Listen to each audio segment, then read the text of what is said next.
Welcome to the Black Girls Heal podcast, where we talk about changing unavailable relationship patterns, healing unresolved trauma, and building a healthy relationship with first you and then others. Every episode, we will talk about actionable advice that you can apply today to break unhealthy patterns and grow your self-worth. I'm Sheena Tubbs. Let's begin.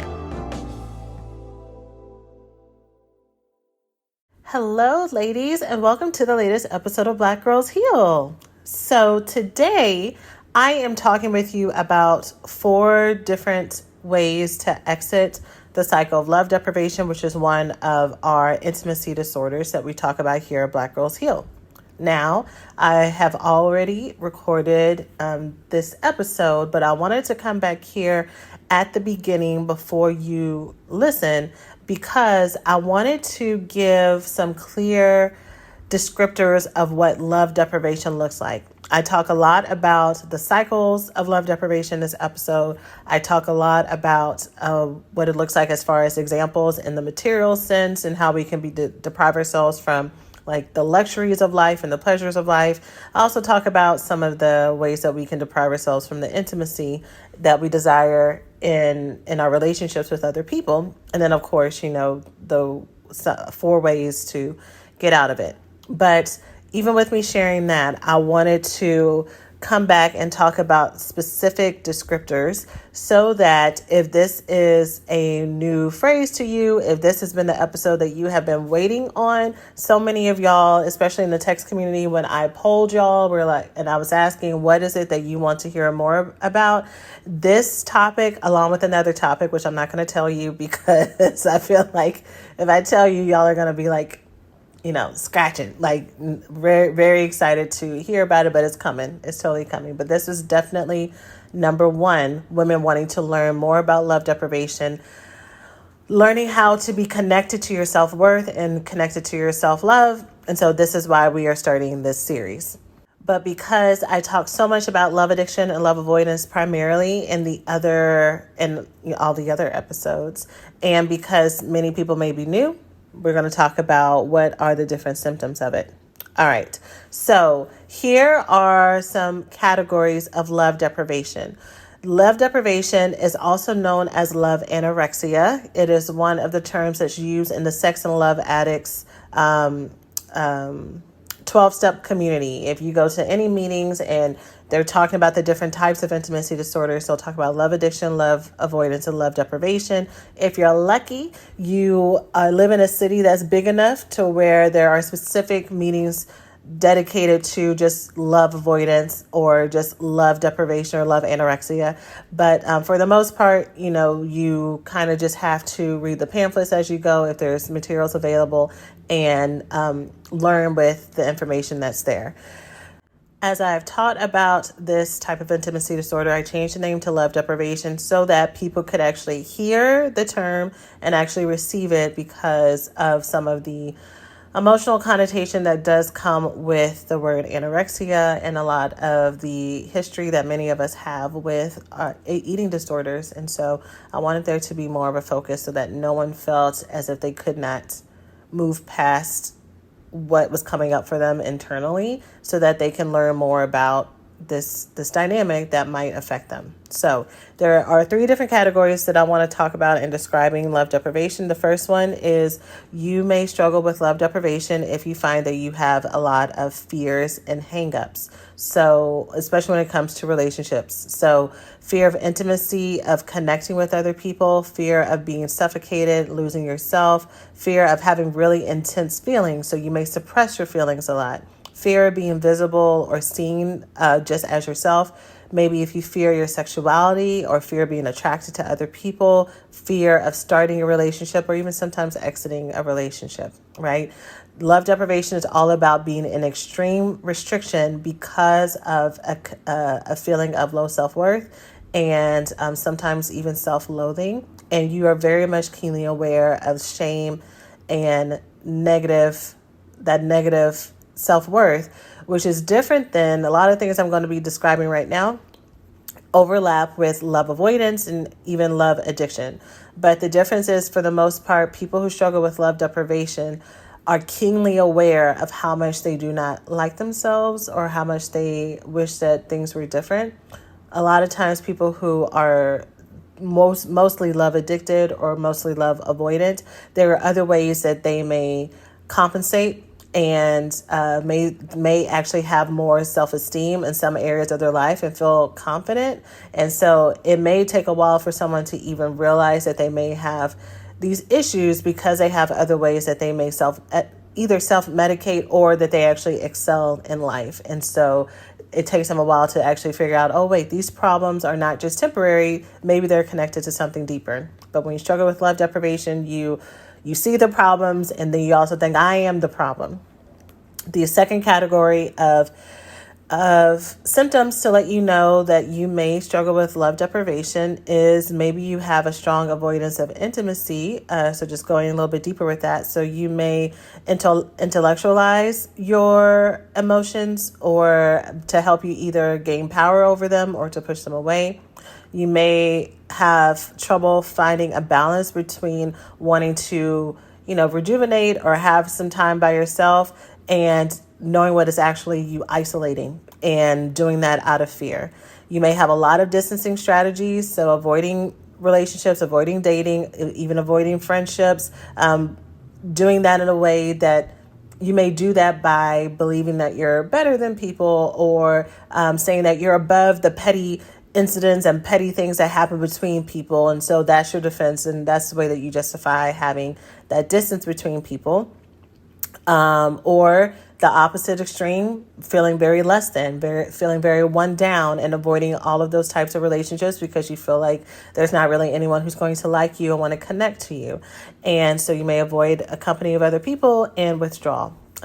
This all may also come with addictive behaviors, right? So overly isolating, which can be that fight or flight response, that numbing out, is absolutely a coping mechanism that can have kind of an addictive quality to it. Fantasy addiction is very, very real, living in your head, having a very, very vivid fantasy life that keeps you safe and makes you feel like you don't have to go out into the world. And I'm all for fantasy. I love an imagination. I love visualization. I love that skill. It's actually a skill to create. But it becomes problematic when it stops you from, one, going out and getting the life that you want, two, that you have a problem that you're not actually getting the life that you want, and that fantasy life is not helping you feel more fulfilled. It's not making you feel more at peace. It may give you comfort, but there's still that longing inside of you. And absolutely, I don't talk about this as much as I could or probably need to here on the podcast, but cross addictions are so common in all three of the intimacy disorders, but especially with love deprivation, because the thing with love deprivation is you're trying to convince yourself that you don't need connection, that you don't need to take care of yourself, that you can just live in these extreme constraints and do it so long and really just push it down. One day, if you repress enough and if you suppress enough, that you won't actually want something more. But that doesn't happen, y'all.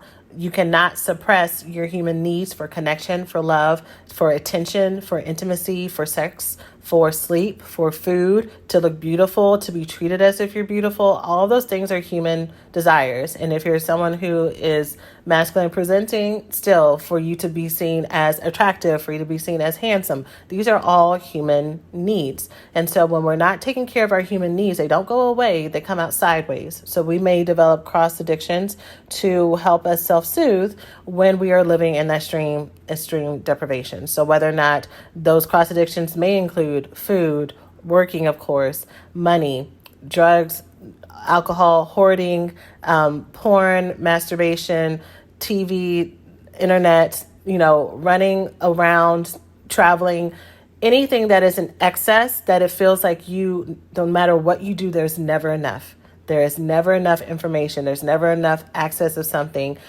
because you're trying to fill a hole that wasn't designed to fill. It was designed to give you pleasure, but it wasn't designed to heal your trauma. And it wasn't designed to fill that need for real, intimate, loving connection, right? And so you'll continue to go through those cycles, okay? And yeah, so I'm going to stop there because I'm already 10 minutes into the intro to the episode, and this episode is already pretty lengthy. So go ahead, grab a journal, grab a pen. Like I said, I'll be going through 4 ways to exit love deprivation with my love deprived ladies. This is going to be an episode that I'm going to be telling you it's time. Okay, so just know that is how I'm going to be talking with you, because as much as I will always validate your experience, fear is the underlying factor and trait when it comes to love deprivation and why we stay stuck. And the more we listen to fear, the more we lose out on the actual things that we want. For you to move past fear is going to have to become your North Star. You are going to have to redirect yourself to realize that anytime you feel fear, that's not your intuition telling you, okay, let's sit back and give it time and give it space. No, that is your nervous system. That is your trauma response saying, I'm scared of trying this and it failing. I'm scared of actually putting myself out there and not getting what I want. And it will trick you to thinking that you staying still is what's going to help you. But sis, you've been staying still for years, and it's not getting better. So this episode is going to be very conversational within these 4 steps and pushing you. Also, a heads up, I'm going to be talking about money, which is absolutely connected to love deprivation as well, and the importance of healing from your money trauma and looking at your triggers around it and hopefully kind of making some space. Maybe there's some other things you need to add to your budgeting to actually make you feel safe and secure when it comes to money. Okay? And we're going to talk about that in this episode. All right, that's it. I'm done for real. Let's go ahead and get into this week's episode. Love y'all. Hello, and welcome to the latest episode of Black Girls Heal. So, I hope as always that you're taking care of yourself and doing well. In this week's episode, we are going to talk about how to exit from one of the 3 types of intimacy disorders that we teach about here. So for those of you who are new here, who just clicked onto the podcast because you saw the name Black Girls Heal, what I teach about on this podcast is breaking the cycles of love addiction, love avoidance, and love deprivation, aka love anorexia. Those may be newer labels to you. Your interest may be piqued, and there are multiple episodes that talk about addiction and love avoidance in detail. Episode 55 is about healing circles. Episode 5 talks about the love addiction and love avoidance cycle. And, you'll see love addiction in all of the different titles. And we even have a framework called the Healed and Loved Woman Framework, where I talk about the transformation from going from those 3 intimacy disorders to ones that are more balanced, and bringing those all together to become a healed and loved woman. So for love addiction, we break cycles of love addiction to become more love balance. For love avoidance, we work through that to become more love available. And then when it comes to love deprivation, again, aka love anorexia, we are seeking to fully encompass our love worthiness. Now, to be clear, we are already love worthy. We are already born intrinsically valuable. But along the way, through trauma, through circumstance, through heartbreaks, through miseducation, through lack of access, through neglect, through, again, just trauma, we start to doubt that. We don't fully embrace it. And we start to create patterns indicative of not knowing our worth without believing it, maybe giving our power to other people, to circumstances, to belief cycles, waiting for someone outside of us to affirm that we are good enough, that we are worthy enough. And, having healthy relationships, having healthy connection, having life-giving, transformative experiences that reaffirm that love worthiness is always a good thing. But when we struggle with things like love deprivation and low self-worth and low self-esteem, we typically operate from a place where there's never enough of that type of affirmation that makes us feel good enough, because we're so set on believing that we are lacking. That things don't work out for us, that we are worthy of being abandoned and rejected versus being accepted and loved. And so we will stay in relationships. We will create relationships with people who are not worthy of our time and attention. Or in the case of love deprivation, what it really looks like is we will avoid connection to other people. We'll avoid even connection with ourselves. And we'll live in deprivation from the things that really bring us joy because we fear that it won't be enough, because we fear that we're not worthy of it. Or we start to give ourselves kind of the second helpings, the scraps. We don't treat ourselves in the ways that we either treat other people or that we would hope people would treat us, because it's kind of like, well, what does it even matter?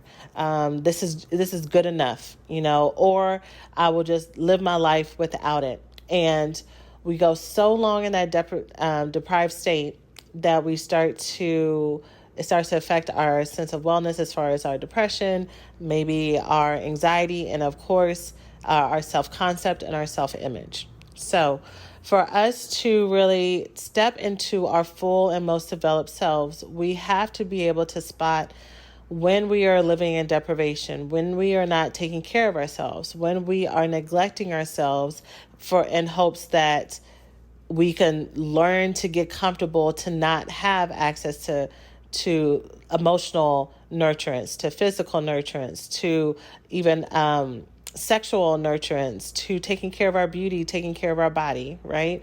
And so exiting love deprivation, just like all the other ones, even though I don't talk about it as much, I feel like it kind of underlines all of this because we're talking about really feeling love worthy and feeling enough. But it is just as painful to exit out of as love addiction and love avoidance.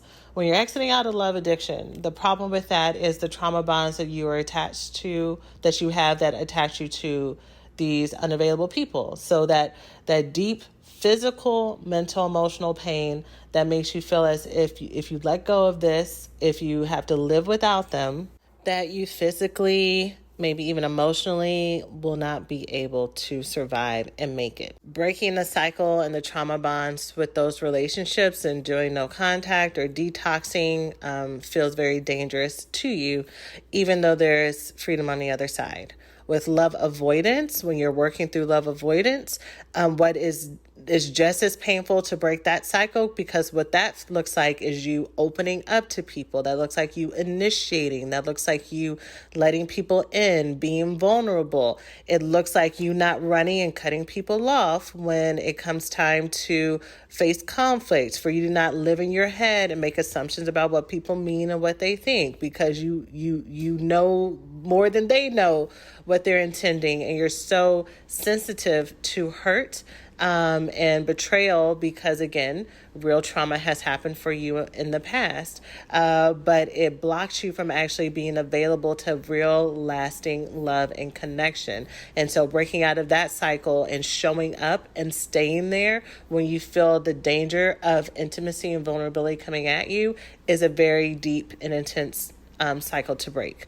With love deprivation, it is just as painful and hard, because what that looks like is facing those deep internal feelings of shame, those internalized beliefs of self-rejection. So you've been rejected by other people or experiences or family or trauma in the past. And so when it comes to love deprivation, most of the time you've internalized those beliefs as a coping mechanism, as safety, because now at least you're in control of it. Now you own it.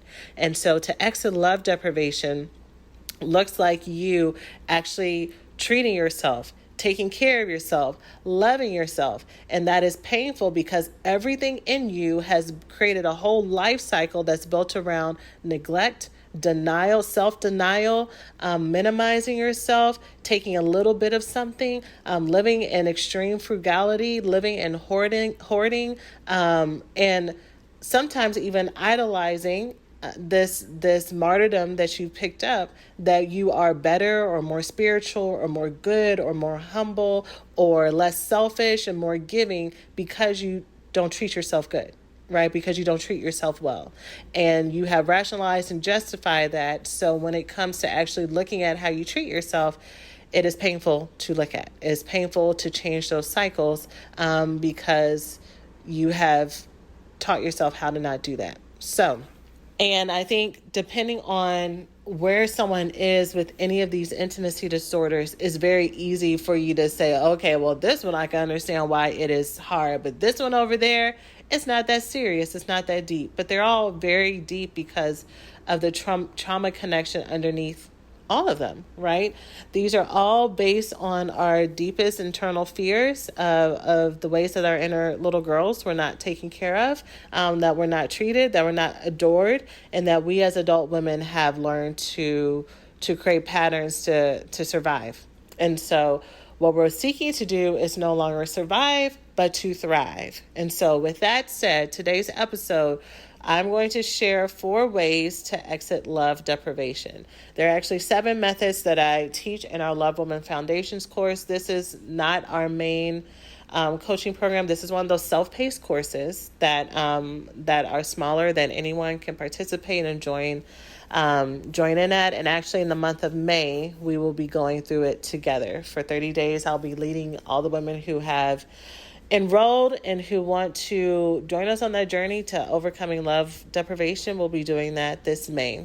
But for this episode, I want to talk about 4 ways to exit love deprivation so that you can start this journey yourself. Okay? So the first thing that I want to share with you when it comes to exiting love deprivation is, this is going to be very important, y'all. All these things are so important. Before I start, I just need to emphasize they are so important, and they're going to sound so simple. They're going to sound so simple, but you ain't going to want to do it. If you struggle with love deprivation, if you're the type of person who goes years and years without taking care of yourself, saying, well, I'm just going to focus on my kids for right now. I'm just going to focus on my career and put friendships or relationships or whatever on the side. I am just going to cut out all relationships, period, because people stress me out or it doesn't work out anyways. There's a threshold that I have that I don't allow myself to move past. If any of those things look like you living in extreme restriction in any way, all the things I'm about to say are going to sound very matter of fact, but you're not going to want to do them because of the painful things that I just said before, but they are going to be of utmost importance. And so with that said, number 1 is you need to not wait until you feel like it. The first way for you to exit love deprivation is for you to not wait until you feel like it, which looks like not waiting until it's the right time, not waiting until you get your money right, not waiting until, you finish your dissertation, not waiting until you get that promotion, not waiting until such and such leaves school. Sister, there's never going to be a right time for you to take care of you, because your belief and your habit of putting yourself last is ingrained. And you are always going to be able to find a justification and a reason why it's not the right time. The reason why whatever is in front of you, whatever you have access to, isn't the right thing for you to do. Whether or not it is because it's going to cost too much energy, it's going to cost too much time, it's going to cost too much money. For you to exit out of love deprivation, those are the 3 things you're used to not giving to yourself. You're used to not spending too much energy on you. You can spend all this energy on other people, on other things. You might even be super giving and the first person to step up and volunteer and acts of service is your love language. But when it comes time to spending time with you, just running a bubble bath just because, going to do something that's not related to volunteer work or to just working in general for a paycheck that's just about your pleasure, going to exercise just to be present in your body, meditating. It's very common that people who struggle with love deprivation, especially when it comes to energy outputs or really anything in general, but I'm talking about energy right now, we seek to do things that look like hitting two birds with one stone. So I will go and exercise, or I'll go and do this because my son has a game. So, I need to get a walk in anyways. So that'll be my exercise for the time. It's not really about you. It's for somebody else. I'll go ahead and go to, JCPenney or Macy's because they're having a sale to get a new dress, but not because I need a new dress, but because I know I have an event coming up and my old dress that I usually wear to all my events has a stain on it. So let me go ahead and get this and make sure that I get it on sale. And don't let you need anything else because you're only there for that sale, right? No matter if the rest of the clothes that you're wearing may also be old and out of style or not fit your body right, whether it's too big or whether it's too small. Body image is so intertwined when it comes to love deprivation and how we hide ourselves or don't show up for ourselves, and the shame that we may feel about ourselves and how we present or not present ourselves. And so clothing can just be one more way, one more mechanism that we use to not operate in our full love worthiness, because you are a star. You are a star. Every woman listening to this, you are a star. You are one of the billions of things that light the sky, and without you, the sky would not be as beautiful, my dear. And so because you're a star, you deserve to shine. You deserve to spotlight. You deserve to be front and center. You deserve all of the things. I say this every episode because I need you to understand that you deserve. And there is a disconnect that happens when people say these things to us that may stop us from believing it. And then if it does get past that threshold to where we may actually start to believe it, a lot of times the trauma will also stop us from completing the actions of what it actually looks like to pursue pleasure, to pursue fun, to pursue activity just for us, That will not make us say, okay, I have a whole weekend to myself. I know I could go and do something energetically fun, but let me just lay in bed all weekend. Or let me just stay inside. Or let me play it safe. Because underlying love deprivation is also this fear. It's not only just the fear of missing out, but it's the fear of what if I try and it still doesn't feel good? What if I actually go out past my fantasy thought life, and all the ways that I stay safe in my mind, all of my little safety bubbles that I've created up in my personal life? What if I actually go out there and try to dance and I don't dance right? Or no one wants to dance with me? Or what if I go to that art class and I'm not as good as I used to be? Or someone makes fun of it? Or I can't get out on the canvas what's actually in my mind, so let me just not try it at all. What if I go and try to explore and look around, but I stick out and I go to a place that there's not a lot of people who look like me or act like me? What if I try to do this thing, this cosplay, or something that I've been wanting to do forever, but I'm too old. I've missed my prime, and so I'm going to look weird. There's so many fears that stop us from shining. And so that's why you cannot wait until you feel like it. You are not going to feel like it. You are going to unlearn the trauma of this by sticking your toe in and seeing that the water is fine. Right now, you're playing the floor is lava with what is actually just a cool pond in front of you, and you think if you stick your toe in this water, your toe's going to burn off and it's just going to sizzle up your leg. But really what is on the other side of that is this refreshing lake for you, right? That you can just get in and the water is fine. But you're like, no, let me examine it. Let me study it. Let me get enough life rafts. Let me go and prepare myself. But meanwhile, if you struggle with love deprivation, you're not even going to get a life raft unless it's free, which goes into waiting until you have your money up. Love deprivation is the intimacy disorder that will have us putting ourselves on layaway our whole life. And of course, I'm talking about, because I don't think there's any places that still do layaway, but I'm talking about metaphorical layaway, right? Like I'm talking about energetic layaway. Like we will always say, okay, when I get this right, when this is enough, when I have this amount, and there's never enough. Meanwhile, we will drop X amount on everything else. But when it comes to our mental, our emotional, our spiritual health, there's a ceiling to it. And here's something to kind of consider when it comes to working through love deprivation. And of course, those are examples from mental, emotional, spiritual health, because that's the realm that I'm in. But I've already given lots of examples of things that are not in those realms. And it's very interesting how we can be very indulgent in some areas of our lives, but very restrictive in other areas, totally based on wherever our trauma is and wherever our work needs to be, right? So you may spend a whole lot of money on career and professional development stuff, but when it comes to makeup or taking care of your beauty, anything that is past drugstore level, for some people, they refuse to. They look at the price of anything in Anastasia Beverly Hills and like, how dare they? Like, I'm not paying $25 for brow gel. Meanwhile, they've dropped $2,000 on a certificate. But they're, again, going back to the body image stuff, like that can be very intertwined with that. And of course, these examples are just for people who this connects to. But with that said, there are some people who hear me say that, hear me give those examples and say, well, I could totally see myself investing in myself, using that buzzword, investing myself in buying, a Fenty product or something else.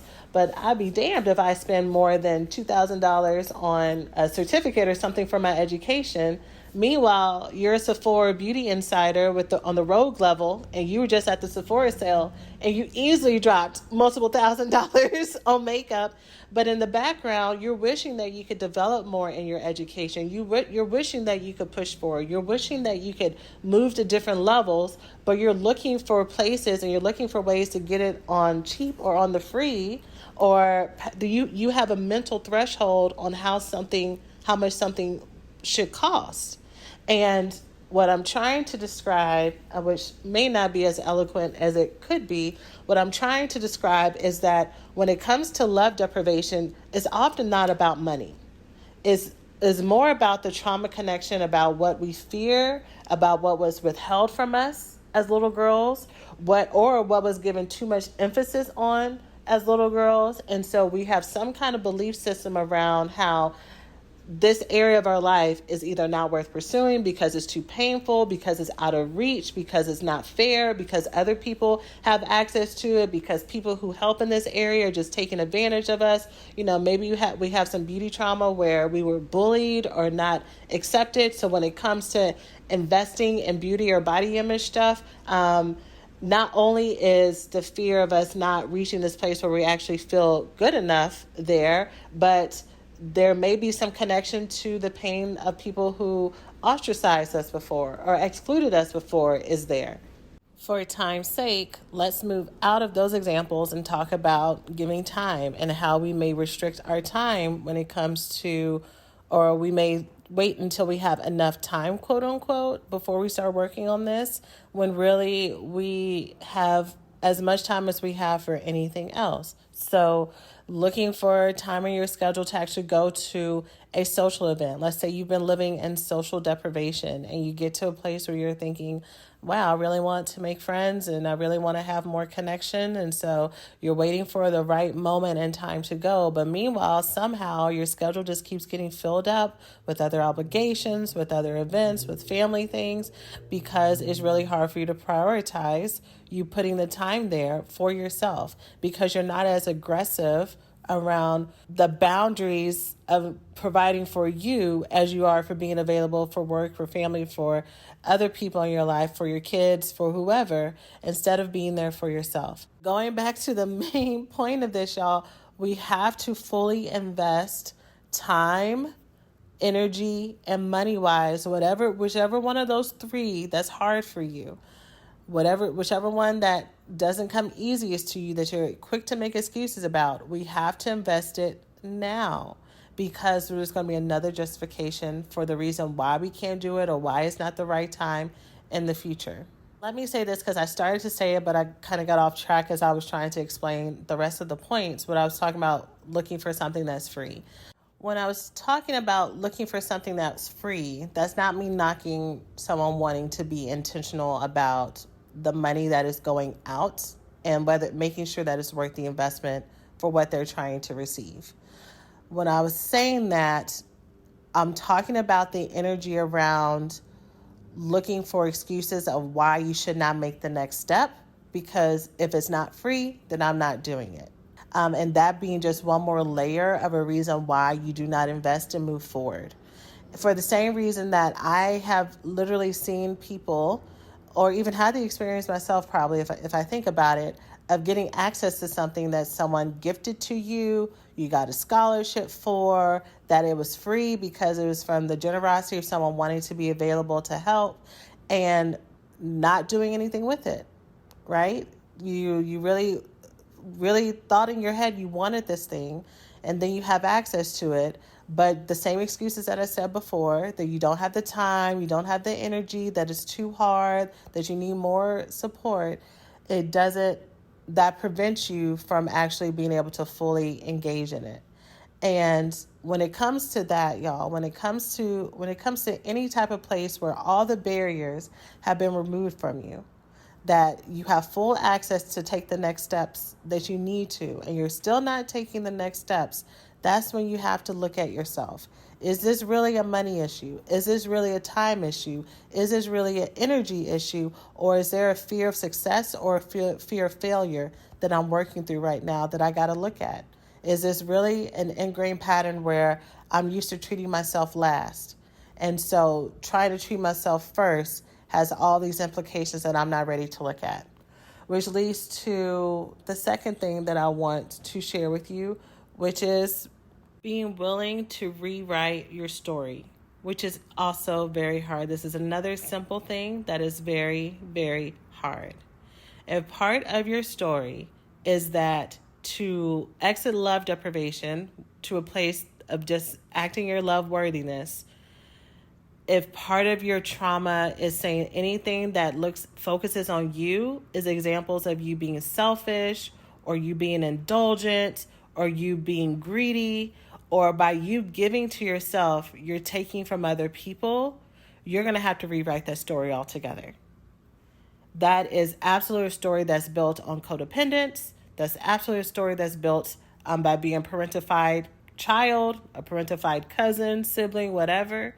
Because you have learned to deny yourself to make space for other people. You have learned to be small. And if there's any part of you that has to step up and step out and shine bright and use your voice or disagree or show up for yourself, that is dangerous, that is painful, that's a betrayal to other people. You have not learned that you can have everything you want and that so can somebody else. That you having does not restrict the experience of somebody else. That you're not responsible for the happiness of somebody else. That you're not responsible for anybody else's provision except for yourself and any other, people you're legally bound to take care of because they're minors. You are responsible for them, right? But for you to take care of them does not mean that you have to live in self-neglect for yourself, because those little people are watching how you take care of you and they're learning from you. Many of us, part of the reason why we are in love deprivation is because we have watched the women in our lives neglect themselves to take care of everybody else. And they put themselves last. And they were celebrated for it, or they felt celebrated. That's how they gained esteem, by looking to see how much they sacrificed for other people. And now as an adult woman, you're trying to learn how to just get to start. You're trying to learn how to come out of deficit, to come out of the negative, just to come into the black when it comes to energetic self-love, right? And so you neglecting yourself does no one any favors. Mama not feeling good about herself does no one any favors. You living in deep restriction of taking care of yourself until you get a certain number in the bank does not do you any good, because you're living in self-neglect along the way. For anyone who may have money trauma that relates to kind of like this hoarding energy, or maybe you're wondering if you may relate to it. If you're someone who says, okay, I can't do for myself until I have a certain amount of number. And this is not me talking about people who literally, don't have food on the table. Okay. And you are trying to figure out where your next light bill is coming from. That's not who I'm talking to. But I'm talking to people who, even if that's not your experience, you have that same level of fear. Because money trauma is deep trauma, y'all. Poverty trauma, the fear of going without, the fear of being left behind, the fear of not having goes really deep, and it can affect anybody. It can affect people who always had a roof over their head and there was excess amount of money, if there was still fear around money and fear of not being enough. And absolutely for those of us who may have grown up in trauma and we've come out of it. So on paper, we're not in that space, but we feel as if we're in that space and we're always on guard. So if you relate to that, that type of energy, I just want you to consider, if you haven't done this already, what number would you need in the bank for you to feel safe? What's that number? How big does it get? Go ahead and write it out. How much money do you need to feel safe?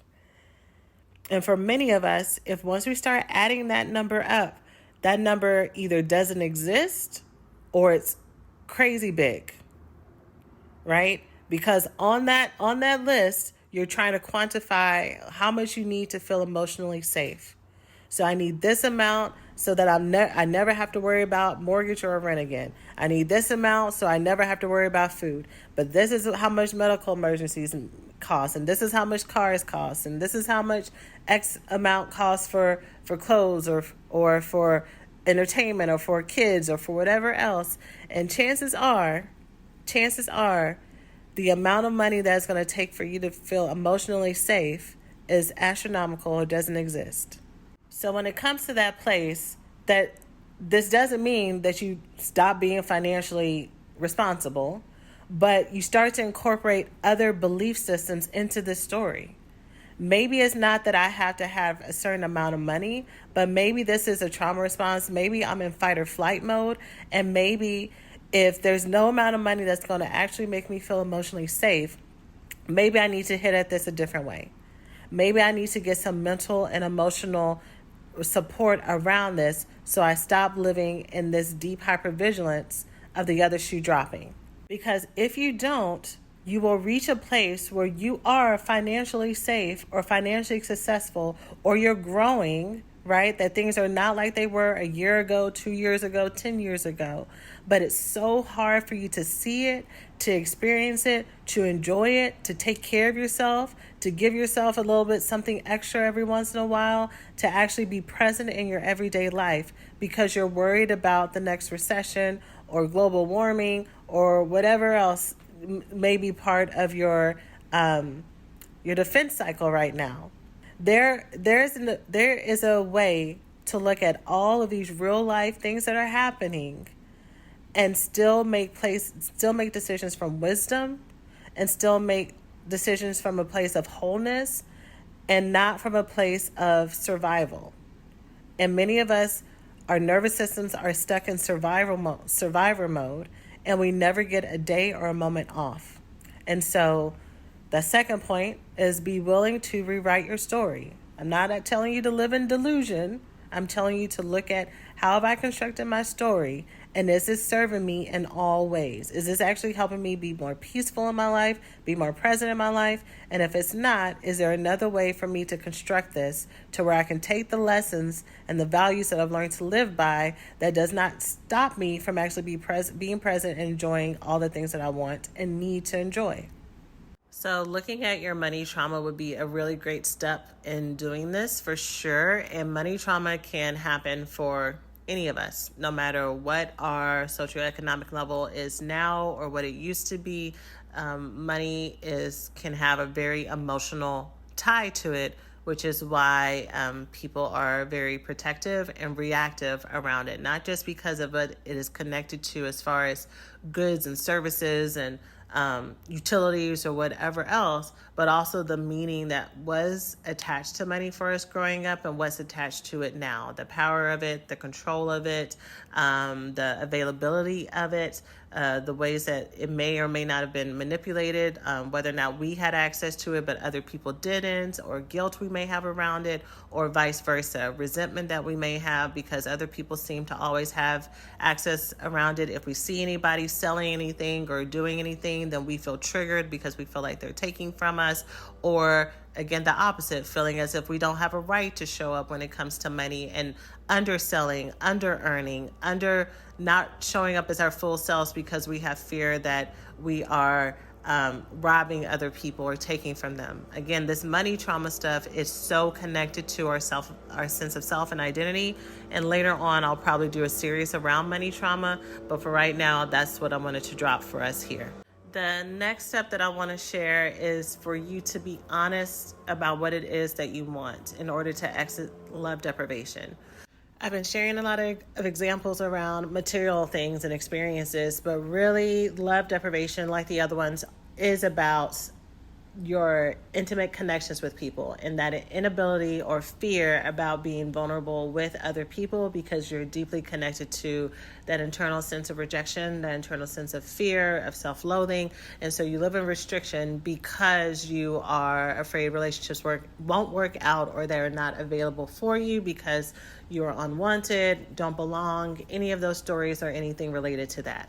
So with number 3 being be honest, oftentimes, like I shared before, we will spend most of our life, if love deprivation is mostly our type, we'll spend most of our life rationalizing why it's better and why it's easier and more enjoyable, or at least safer, to live life solo dolo and to live in restriction to things. We will try to convince ourselves that we don't need fill in the blank, anything that I just shared, because we villainized pleasure, or we're not comfortable with it, or we haven't had access to it, because we have tried out to be connected to things and be connected to people, and it hasn't worked out for us, and we've only been disappointed, we've only been heartbroken.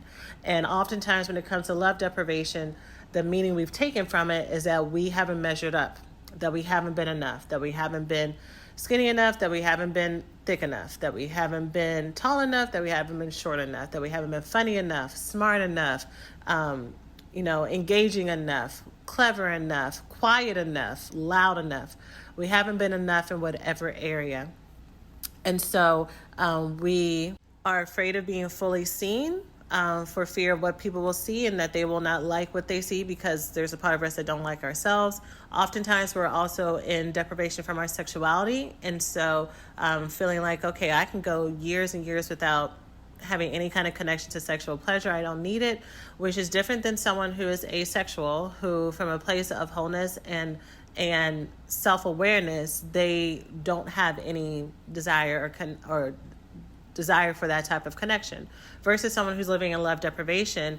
You would love to be touched. You would love to have someone be connected to you, but the cost of it is so terrifying to you.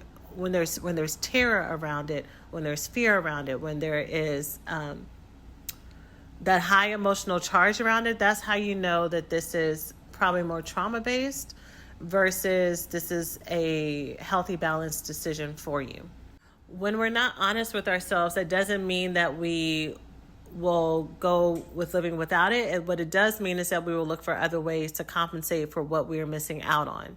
So sometimes it does look like the binge purge cycle, where we will live in deprivation from something for so long that when it comes, that we'll get to a place where we're tired of living without it, and then we'll try to get everything all at once, and we'll try to live our life. But because we haven't really learned how to be in balance with it, different consequences and things will come from it, or it won't be as enjoyable, because we're hoping for this really magical experience once we start to go out and date and be connected to people. Once we start to open up and share our feelings with people, if we've been so restricted for so long, we're hoping and expecting for it to be this really safe and redeeming experience. Meanwhile, we're talking about our emotions, but people don't really know what to do with that. Not because they don't really want to hear our emotions, but because this may be new for them. They may not know if you're actually being truthful. They may not even realize if you're being vulnerable versus telling a story, because they're so used to you withholding your emotions. But meanwhile, you internalize that and you feel it as rejection. You feel it as abandonment. You see it as reinforcement of the reason why you don't open up and share your emotions at all. And so you may go back and forth between over restricting with your emotions and feelings, and then trauma dumping or oversharing or over communicating with people. And oftentimes, again, it's with people who are not available for us, or we do it in such a way with someone who could be available that we aren't clear with what it is that we want from them, that we want validation, that we want feedback. And so they're just trying to show up for us, and what they know how, they do the wrong thing. And then it's like, oh, well, I'm not going to do this anymore. I'm not going to share anymore. We going back to sexuality a lot of times, especially because, again, these terms, I don't think I said this in this episode. I say it in all the other ones, but these terms were introduced to me from my time in Sex and Love Addicts Anonymous as someone who was in recovery in the 12-step program. And so these are the 3 different types of intimacy disorders they talk about, but it's called love anorexia in Sex and Love Addicts Anonymous.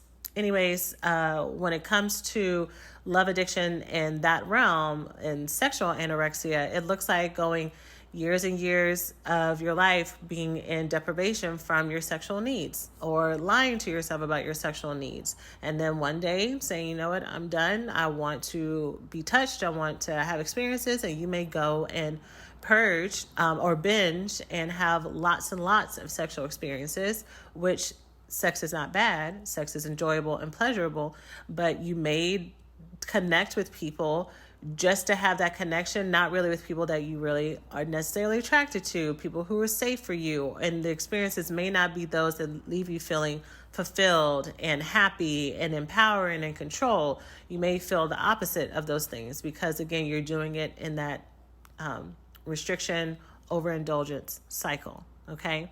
So what does all this mean about being honest about what you want? Instead of you trying to convince yourself that you're happy without the things that you haven't had access to, maybe it's time to try again with whatever is coming up for you. Maybe it's time to try again to dream. Maybe it's time to try again to dream that maybe you can have the career or the pastime, the hobby that you've always wanted to do. Maybe it's time for you to go and pick up that instrument again. Maybe it's time for you to go to that art class like I mentioned before. Maybe it's time for you to go back to school. Maybe it's time for you to try to apply for those jobs again. Maybe it's time for you to try that business again. Maybe it's time for you to date again. Maybe it's time for you to get help with dating instead of trying to do it on your own because it doesn't work out. Maybe it's time for you to try to find another therapist. Maybe it's time for you to actually try to talk to your friends. Maybe you need to find new friends and not go back to the old ones, but that you don't give up on social connection because the ones that you currently have are trashy. Maybe it's time for you to try again to reconnect with those family members instead of saying, well, I don't really need to be connected to family because I can do life on my own. Meanwhile, you're feeling low. Meanwhile, you're feeling sad.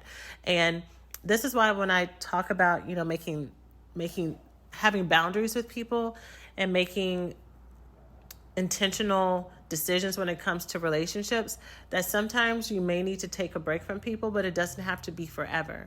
So maybe there was a time in your life when it comes to family deprivation or familial deprivation, familial relationship deprivation, that you did need to take a break from talking to a parent or aunt or a sibling or whatever, or a cousin or whoever it may be.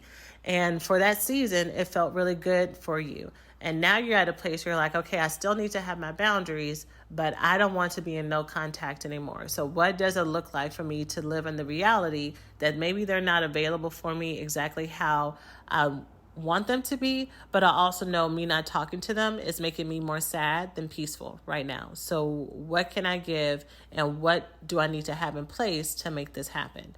So it really is about being honest. Do you really want to glow up? Do you want to show up differently? Do you want to stand out? Are you tired of hiding?